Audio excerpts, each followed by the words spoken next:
이 파라과이에 있는 이 랜드 필하모닉이라고 하는 이 랜드 필하모닉을 좀 얘기하고 싶어서 제가 합니다.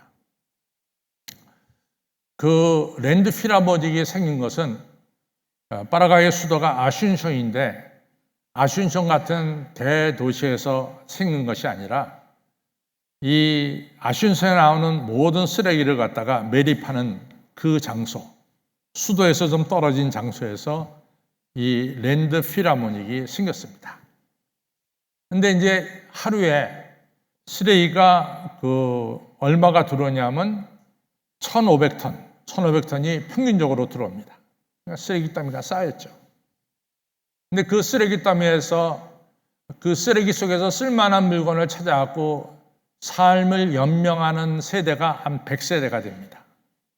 근데 100세대 이들이 쓰레기만 들어오면 아이들이 쓰레기 더미에 올라가서 쓰레기 속에서 쓸만한 물건 있나 없나 찾는 아주 비참한 인생을 살고 있어요. 거기에 이제 파비오 차베스라고 하는 이러한 그 환경을 이제 살피러 온 환경공학자가 그것을 봤습니다. 근데 파비오 차베스는 환경공학자일 뿐만 아니라 음악 선생이세요.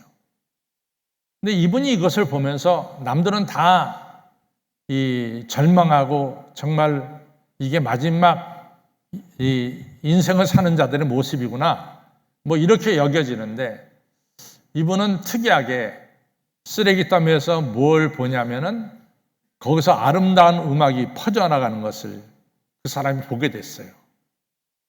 그래가지고 이분이 거기 100여 가구가 사는데 그 아이들한테 내가 여기다가 음악 학교를 만들고 싶다 이런 얘기를 합니다. 그러니까 음악을 공부하기를 원하는 아이들은 지원해라 이렇게 된 거죠. 그랬더니 거기는 아이들이 공부하고 싶으니까 배움의 기회가 왔으니까 비록 쓰레기 더미에 살지만은 배우려고 음악교에 이제 지원을 했어요. 근데 이제 이 파비오 차베스가 음악을 가르쳐주고 악기를 가르쳐주려면 악기가 필요한데 그 쓰레기 더미에서 무슨 악기가 있어요. 그래서 넝마주의 아주 대단한 넝마주의가 니콜라 고메스인데 이 고메스한테 말하기를 내가 이 아이들에게 음악을 가르쳐주고 싶으니까 악기를 가르쳐주고 싶으니까 당신이 여기저기 쓰레기 더미에서 그래도 좋은 물건 잘 찾는 사람이니까 좀 악기를 좀 찾아와라. 그래갖고 악기가 이제 도착하기 시작합니다. 뭐 부러진 바이올린, 첼로, 그다음 플룻 등 여러 가지 이같이 쓸 수 없는 지금으로 쓰기 어려운 그런 악기들을 이제 이 니콜라 고메스 가져왔어요. 그래서 그 악기들 갖다 수리해가지고 쓸 수 있는 바이올린, 쓸 수 있는 첼로, 또 쓸 수 있는 플룻 등 이 여러 악기들 갖다가 다시 재생하기 시작합니다. 그리고 이제 드럼 같은 걸 만들어야 되는데 드럼은 이제 빈 통을 발견하고 그 위에다가 여러분들 우리가 엑스레이 찍으면 엑스레이 필름 있잖아요. 큰 거. 그 필름을 갖다가 거기다가 붙여가지고 퉁퉁퉁퉁 소리 나는 이런 드럼을 만들기 시작했습니다. 그래서 만들어진 그 악단이 뭐냐면 필하모니가 랜드 필하모니가 됐어요. 다 이 쓰레기 더미 이런 데서 무슨 필하모니가 나올 건지 이런 생각을 못했죠. 근데 이 파비오 차베스가 그 꿈을 가지고 그 희망을 가지고 그 쓰레기 매립장에 필하모니를 만드는 이런 귀한 역사가 일어났습니다. 그렇습니다. 저는 이 파비오 차베스가 중요하게 본 것은 전부 다 쓰레기 더미를 보면서 다 실망하고 절망하지만도 그런데 파비오 차베스는 실망과 절망을 보지 않고 거기서 새 음악이 탄생하는 그런 소망을 가지게 됐다는 거죠. 그것이 바로 저는 아주 소중하다 이렇게 생각합니다. 여러분들 우리가 요즘 사는 세상은 소비 세상에 살잖아요. 전부 다 일회용 물건, 쓰고 버리고 뭐 얼마나 물건을 우리가 쉽게 구할 수 있어요. 쿠팡에 전화하면 물건 그 다음 날로 배달되죠. 아마존에 전화하면 또 배달되죠. 뭐 얼마나 물건이 이 조금 쓰던 물건은 다 쉽게 버리고 새 물건으로 지금 쓰고 있는 이런 시대에 여러분과 제가 살고 있습니다. 그런데 파비오 차베스는 이 버려진 물건 속에서 그 물건을 가지고 새로운 것을 만들어내는 이러한 소망의 사람이요 창조의 사람으로 살았습니다. 저는 그 사람의 이야기를 들으면서 읽으면서 느낀 게 성경이 그렇지 않느냐. 우리가 성경에 보면은 마태복음 8장에 보면은 우리 예수님께서 이 손을 얹고 제일 먼저 기도한 사람이 병자인데 그 당시에 완전히 소외된 사람 그리고 버려진 사람이 아니냐. 근데 우리 예수님 안수해가지고 그 사람 병 고쳐주고 정말로 새로운 인생을 살게 하지 않았느냐. 또 그 뒤에서 나오는 기적은 아시다시피 이방인 백부장의 종인데 중풍병에 걸려서 쓰러져 있는데 누가 이방인 종 그것도 중풍 걸린 사람들에게서 소망을 품냐. 저 사람 저렇게 살다가 죽는 거지. 전부 다 그 사람을 볼 때 이제는 모든 것이 다 잃어버린 이런 사람, 그런 사람이 아니냐. 이렇게 생각되지 않겠냐 이거죠.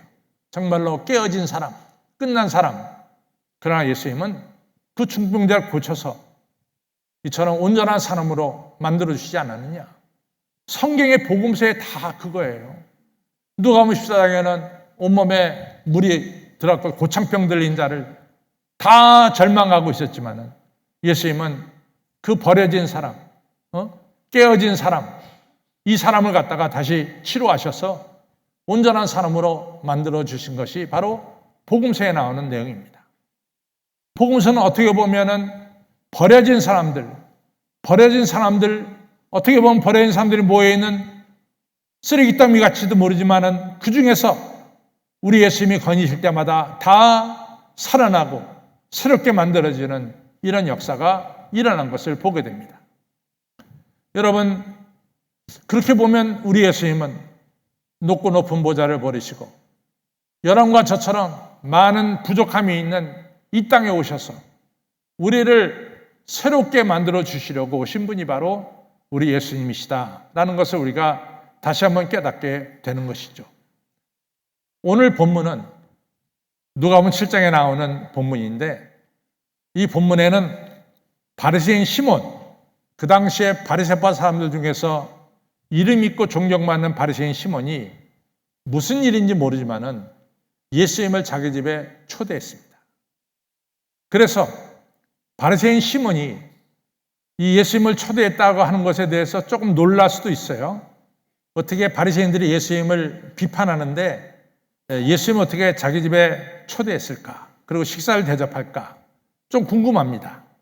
근데 성경을 잘 읽어보면은 바리새인 시몬이 예수님을 존경해서 예수님을 초대한 것이 아니라 예수님에게서 어떤 흠을 찾고자 초대한 게 아닌가 이런 생각이 듭니다. 왜냐하면은 그 당시에는 사람이 이 초대받으면 초대한 사람이 자기 집에 들어설 때 이렇게 끌어안습니다. 아이고 잘 오셨습니다. 반갑습니다. 그 다음에 두 번째로는 그 당시에는 다 흙길이기 때문에 발에 다 걸어다니면 먼지가 쌓여요. 그러니까 발 씻을 물을 주면서 발을 씻게 합니다. 그 다음에 발을 씻은 다음에 이제 방 안에 들어오면은 감람류 한 방울을 떨어뜨려서 그 사람에게 좋은 냄새가 나도록 이렇게 하는 것이 보통 손님을 모시는 예의예요. 그런데 아시다시피 이 바리새인 시몬은 예수님에게 얘기가 하나도 하지 않았어요. 오셨다고 자기가 초대해서 오셨는데 오셨다고 환영의 인사도 하지 않았고 또 오셨다고 발 씻을 물고도 주지 않았고 감람류 한 방울도 떨어뜨리지 않았단 말이죠. 그리고 이제 예수님은 그런 예우를 받지 못하고 이제 바리새인 시몬이 인도하는 대로 식탁에 앉았습니다. 그때 여러 사람들이 거기에 있었어요. 그런데 느닷없이 한 여자가 그 방에 들어오는 거예요. 그 여자는 바리새인 시몬이 초대하지 않은 여자입니다. 거기 있는 사람들이 다 죄인이라고 여기는 여자가 느닷없이 들어온 거예요. 이 여자는 길거리에서 몸을 파는 매춘부라고 여겨지는 그런 여자였어요. 근데 이 여자는 들어오자마자 다른 사람 쳐다도 안 봅니다. 다른 사람이 너 왜 왔어? 너 같은 건 여기 오면 안 돼. 이런 눈초리도 다 있었지만 쳐다보지 않습니다. 그리고 예수님께 가서 예수님 발 앞에 무릎을 꿇고 눈물을 흘리는 거예요.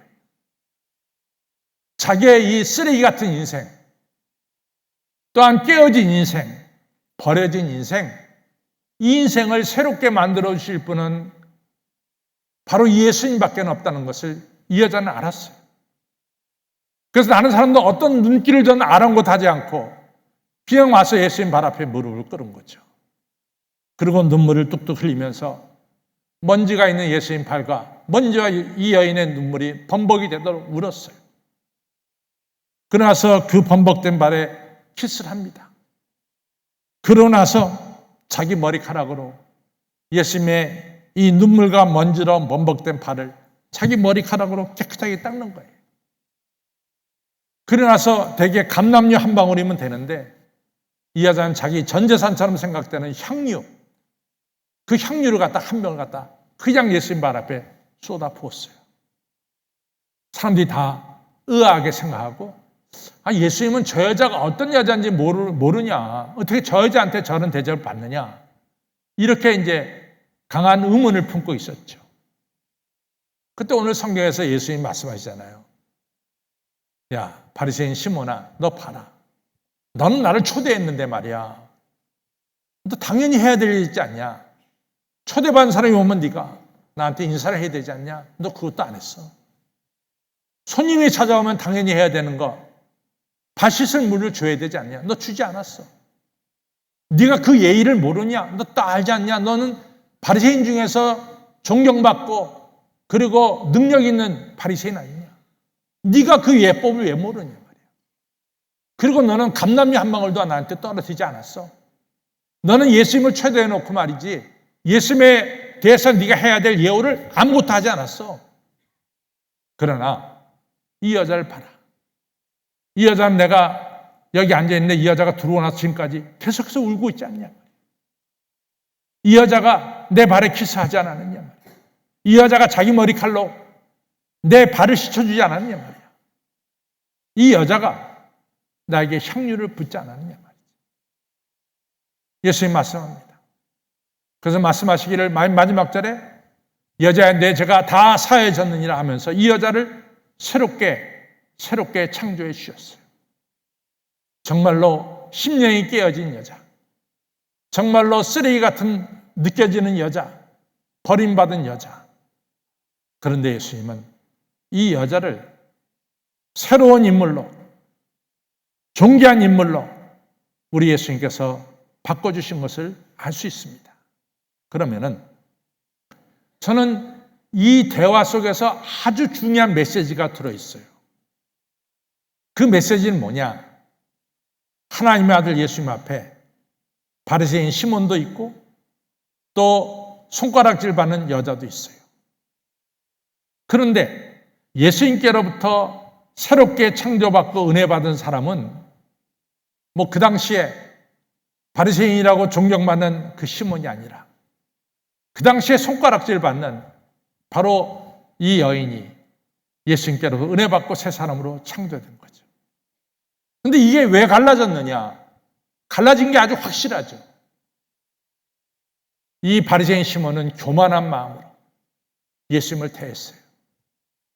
교만한 마음으로 대했기 때문에 예수님께 환영 인사도 안 하고 발 씻을 물도 주지 않고 예수님에게 감람류도 뿌리지 않았어요. 교만하니까.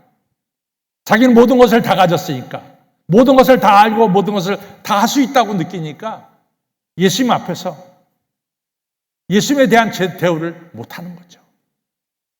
그러나 이 여인은 그렇지 않았어요. 자기에게 은혜를 주시고 자기를 바꿔주시고 자기를 새롭게 만들어주시고 자기를 창조적으로 만들어주실 분은 예수님이라는 것을 알고 예수님께 무릎을 꿇은 거예요. 오늘 여러분과 저가 왜 이 자리에 와 있어요? 우리가 왜 예수님 앞에 와서 예배 드립니까? 우리가 모든 거 할 수 있다고 자랑하기 위해서 왔습니까? 나는 다 알아 모든 거. 자기 지식을 자랑하려고 왔습니까? 그러지 않잖아요. 저를 비롯해서 저는 적어도 그렇습니다. 저는 은혜 받기 위해서 왔어요. 제가 지금까지 살았지만 나는 은혜 없이는 못 살아. 그러니까 나는 하나님의 은혜 받기 위해서 왔어요. 간절한 마음으로 하나님의 은혜 받기 위해서 왔어요. 또 내가 섬기는 이 교회 여러 성도님들이 다 은혜 받고 성령 받고 축복 받기 위해서 저는 기도하고 있고 이 자리에 서 있습니다. 여러분들 왜 하셨어요? 여러분들 자랑하려고 왔습니까? 그는 바리새인 시몬이 되는 거예요. 그러나 여러분과 저가 다 은혜 받기 위해서 오셨다면 좋으신 주님은 한 명도 빠짐없이 우리에게 은혜에 불어주시고 축복해 주신 줄로 믿습니다. 중요한 것은요, 바리새인 시몬이나 이 여인이나 똑같이 죄인입니다. 예수님이 그것을 말씀했어요. 네가 만약에 50데나리온의 빚을 졌다면 제자는 500데나리온의 빚을 진 것과 같다. 빚을 졌다는 것은 똑같아. 50데나리온 빚을 지고 500데나리온 빚을 졌다는 것은 똑같아. 둘 다 빚진 사람이야. 로마서 3장 23절에 모든 사람이 죄를 범하였음에 하나님의 영광에 이르지 못한다 그랬어요. 그러니까 우리 모두는 다 죄인이에요. 우리에게는 허물이 있고 부족함이 있고 모자람이 있고 알고도 지은 죄가 있고 모르고도 지은 죄가 있어요. 우리는 다 죄인입니다. 어떤 사람은 난 저 사람보다 죄를 적게 지고 저 사람 죄를 많이 졌어 그렇게 말할 수도 있겠어요.